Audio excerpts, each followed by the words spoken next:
Of X Factor's Ariel Atkins off balance. Welcome back to Clark USA fans. What we're witnessing right now isn't just another sports debate. It's a moment that's exposing the real power dynamics inside the WNBA, and honestly, it's something fans have been feeling for a long time, but didn't quite have the words to explain. Until now. Because when Patrick Bet-David stepped in and said it out loud, everything changed. This wasn't a typical sports take. This wasn't filtered, polished, or carefully worded to protect relationships. This was direct, raw, and impossible to ignore. And at the center of it all were two names that everyone is talking about, Caitlin Clark and Angel Reese. On one side, you had Caitlin Clark sitting calmly at a national desk, speaking with confidence about the future of the league, about the upcoming season, about growth. No drama. No threats. Just quiet certainty. On the other side, Angel Reese went live and floated an idea that instantly lit a fire across the entire sports world. The idea that players could sit out games, even an entire season, over salary and benefits. Now, let's be clear. Conversations about pay and fairness are valid. They always have been. But the reaction wasn't really about what was said, it was about how it was said. Because the tone? It felt casual. Almost too casual. Like sitting out an entire professional season was just another option on the table, not something that could impact teammates, fans, young players watching, and the momentum the league has been building. And that's exactly where Patrick Bet-David stepped in and changed the entire conversation. He didn't dance around it. He didn't soften the message. He asked one simple question that cut through all the noise. How do you threaten to walk away from something you didn't build? That question hit hard.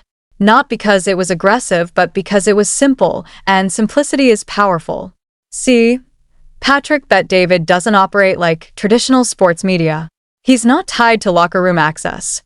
He doesn't rely on league relationships. He doesn't have to worry about losing credentials or upsetting insiders. Through his platform, the PBD podcast, he speaks to millions, not just sports fans, but entrepreneurs, investors, and everyday people who care about influence, value, and impact. So when he talks, it reaches a completely different kind of audience. And when he said that every WNBA player should hope Caitlin Clark stays healthy because she's driving the league's momentum, it didn't sound like a hot take. It sounded like a reality check. Because the numbers back it up. Before Caitlin Clark entered the league, the WNBA was stable but quiet. Games averaged around 6,000 fans. There was consistency but not explosive growth. It existed. It survived, but it wasn't dominating headlines or attracting massive new audiences. Then, everything changed. In just 1 year, league-wide attendance jumped dramatically. Not in one city. Not for one team. The last two games of this regular season is Citron takes and makes from deep. Across the entire league, that kind of growth doesn't happen randomly. It doesn't come from a logo redesign or a marketing campaign. It happens when a player becomes must-watch. And that's exactly what Caitlin Clark became. TV ratings surged. Millions of viewers started tuning in regularly. Games that once went unnoticed suddenly became major talking points. Merchandise sales skyrocketed. Jerseys, tickets, brand deals, everything moved upward. But here's the part most people miss. It wasn't just about numbers. It was about who started paying attention. Casual fans, people who had never watched a WNBA game before, suddenly showed up. Media coverage shifted. Brands that had never considered investing in women's basketball started making calls. That's not just growth. That's transformation. And that's why this moment feels bigger than just one comment or one podcast clip. Because what Patrick Bet-David did wasn't create frustration. He gave voice to something that had already been building for months.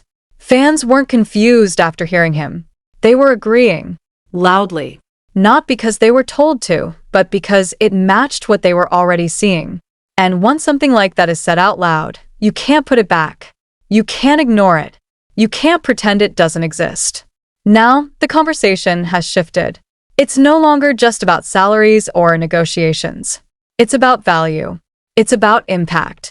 It's about understanding who is moving the league forward and how fragile that momentum really is. Because here's the reality. Moments like this don't come often in sports. A single player changing the trajectory of an entire league? That's rare. And when it happens, it creates pressure from fans, from media, from within the league itself.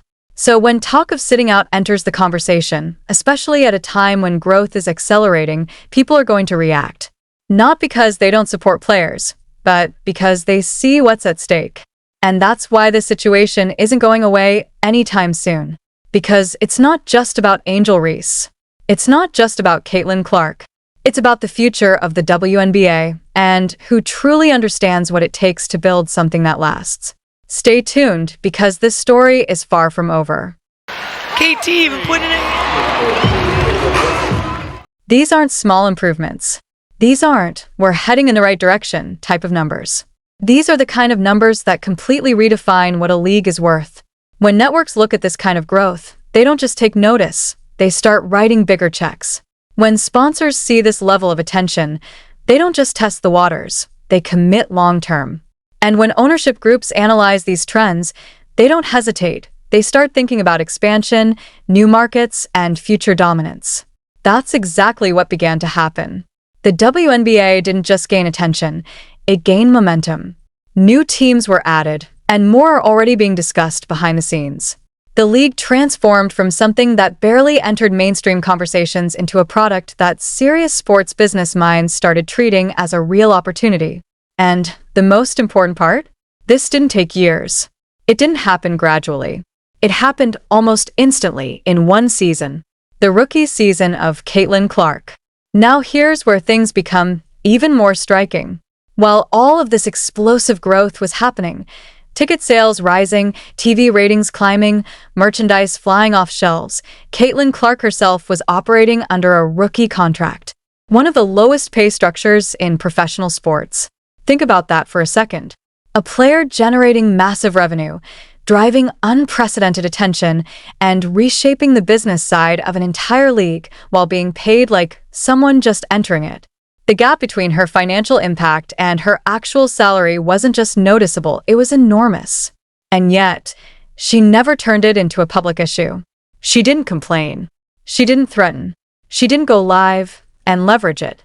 She simply showed up and played. That's why when Patrick Bet-David said she was carrying the league's momentum, it didn't sound like exaggeration.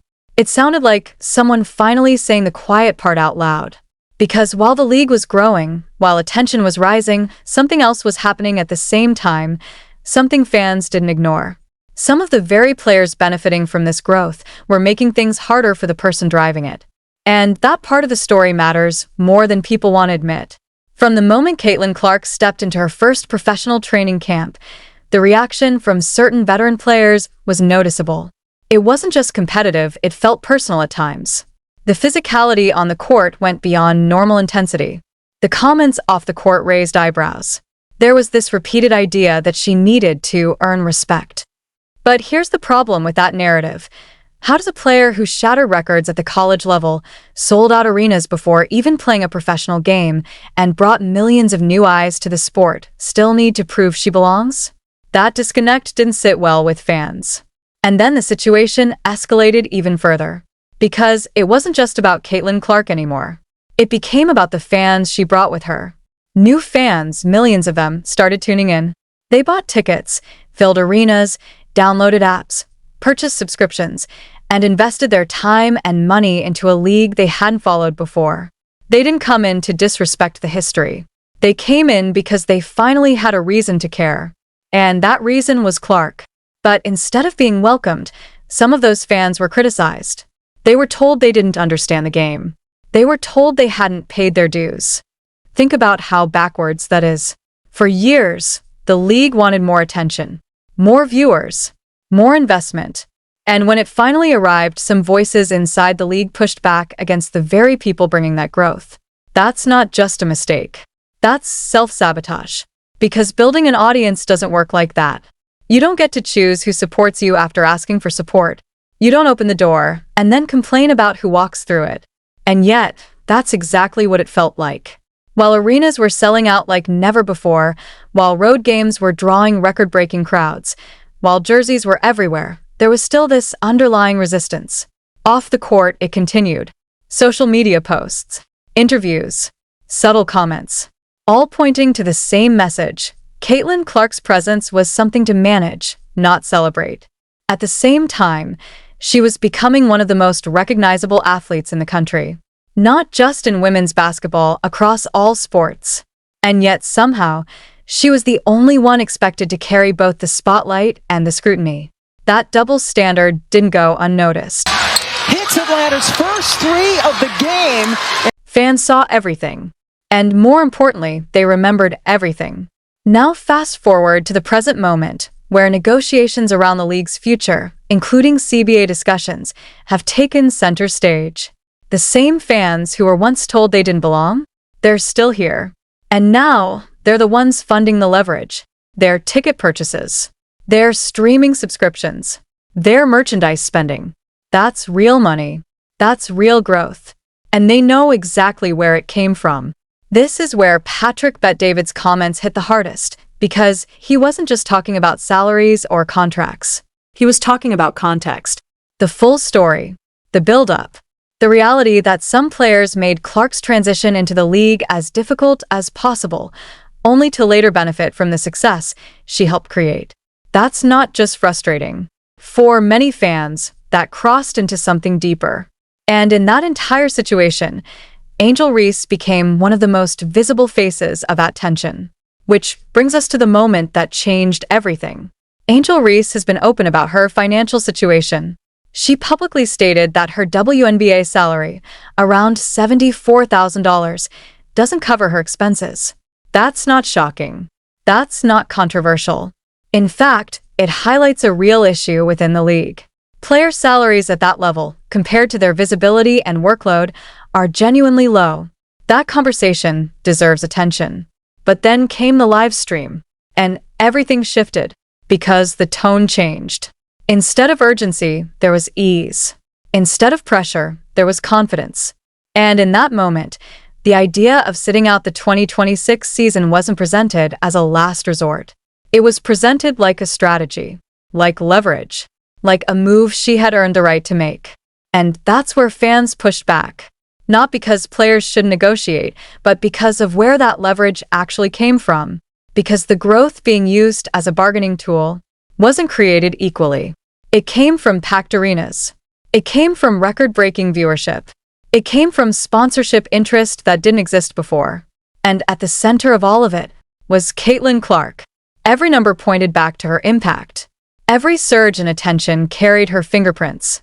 And on the very same day that Angel Reese was discussing sitting out, Caitlin Clark was doing something completely different. She was sitting at a national broadcast desk, speaking calmly, confidently, and professionally about the future of the league. No threats. No ultimatums. No drama. Just one clear message. The focus is on the game, the product, the growth. That contrast was impossible to ignore. Two players, two platforms, two completely different approaches. One looked like stability. The other looked like risk. And everyone watching, fans, sponsors, executives, saw it in real time. That's why this moment matters. Because it's not just about negotiations anymore.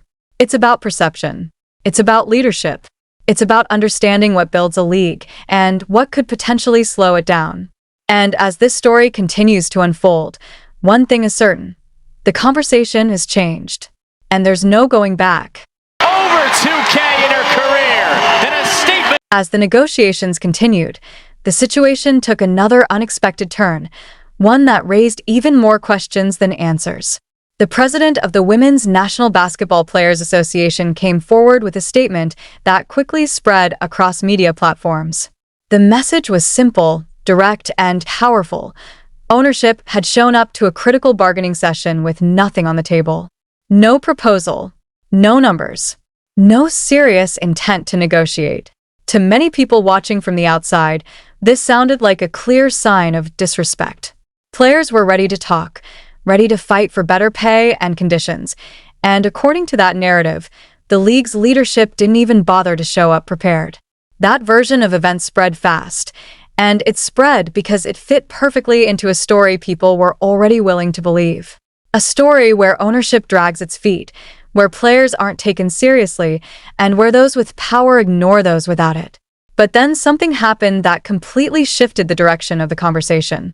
The actual numbers came out, and those numbers told a very different story. The league had, in fact, presented a proposal. Not just a vague idea, but a structured financial plan. A salary cap projected around $5 million in the first year. Individual max salaries rising significantly, with the potential to reach over $2 million in the coming years. Expanded benefits. Added protections. Real figures, written down, discussed in the room. Suddenly, the claim that there was nothing on the table didn't hold up anymore. Because there was something on the table. And that realization hit fans hard. This wasn't about interpretation. This wasn't about spin.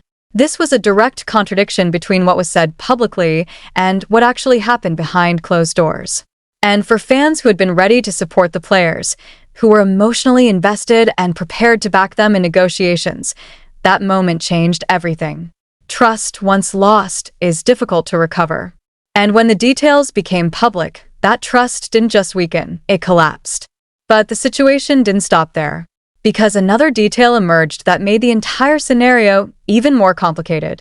Two key members of the union's executive leadership, Kelsey Plum and Nafisa Collier, were not physically present at one of the most important meetings in league history.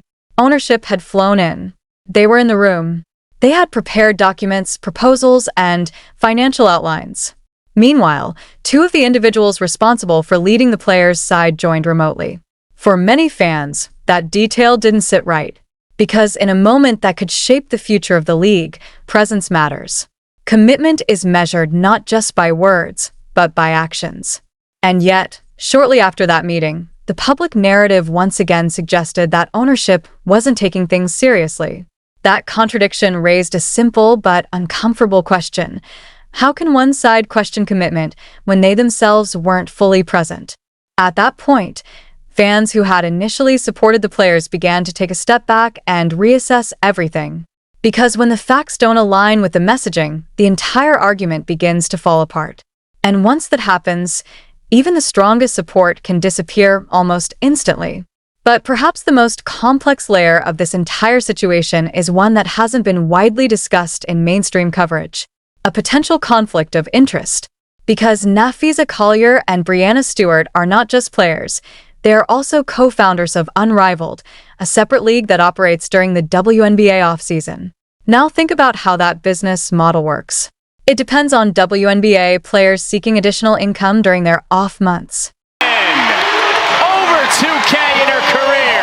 And a statement. It thrives in a system where players feel the need to supplement their earnings. But what happens if WNBA salaries increase significantly?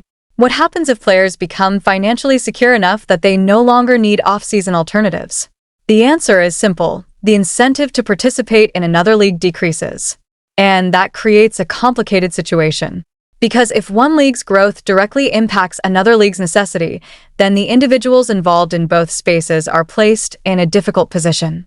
On one hand, they are expected to fight for higher salaries and better conditions for all players.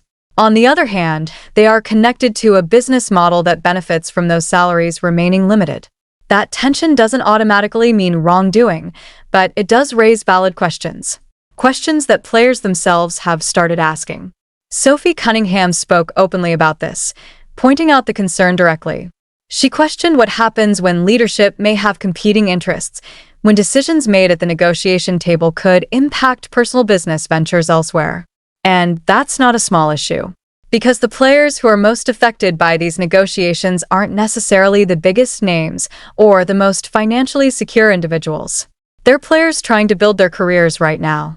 Players like Aaliyah Boston, Lexi Hull, and Kelsey Mitchell, athletes who depend on stability, opportunity, and the ability to compete without uncertainty hanging over their future. For them, this isn't just a debate. It's their livelihood. It's their timeline. And when negotiations stall or break down, they're the ones who feel it the most.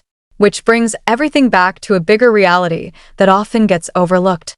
The WNBA has never been a financially comfortable league. For years, it has operated at a loss, relying on long-term belief, support from ownership, and the hope that one day, the right moment would come along to push it forward. Moments like that don't happen often.